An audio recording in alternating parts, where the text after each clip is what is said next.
President.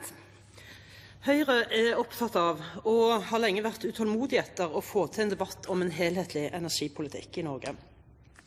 I disse tider så energipolitikk høyt oppe på agendaen i mange land, ikke minst innenfor EU, som i disse dager arbeider fram det som skal være unionens energipolitikk for de neste 10 årene.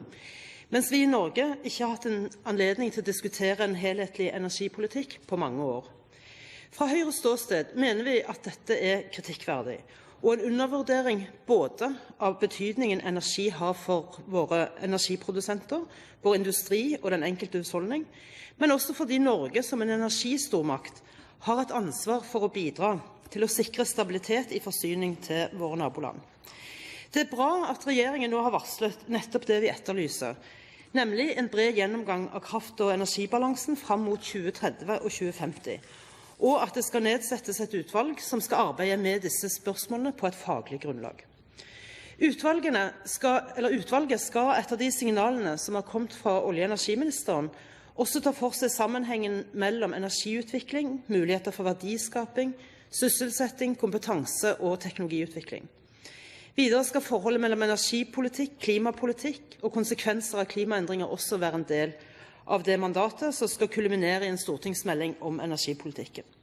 Det bra, og Høyre har fått gjennomslag for vårt ønske og intensjonene ved dette representantforslaget, nemlig å få en helhetlig stortingsmelding om energipolitikken, hvor energiforsyning, klimautfordring og næringsutvikling ses i en sammenheng. Vi beklager imidlertid at en slik stortingsmelding kommer sent. Arbeidet i energiutvalget skal være ferdig vinteren 2012, og det betyr sannsynligvis at Stortinget tidligst vil få en energimelding høsten 2012. Det imidlertid en side ved energipolitikken som etter Høyres mening haster med å få debattert, og det gjelder nettpolitikken. Vi kjenner til at Statnett har store investeringsplaner i årene fremover, og flere prosjekter har vært heftig debattert. Dette gjelder både spørsmål omkring nødvendigheten av nye overføringslinjer, trasé og teknologivalg, men også kostnadsfordeling av disse investeringene. I dag kostnadsfordelingen på innenlands overføringer delt med ca. 25% på energiprodusentene, tilsvarende andel på storbrukerne innenfor industrien, men ca. halvparten dekkes av husholdningene. Det har i kjølvannet av bl.a. elektrifiseringsprosjekter på sokkelen og store innenlandske industriprosjekter blitt stilt spørsmålstegn ved om disse aktørene og energiprodusentene i større grad bør bidra i finansieringen av nett.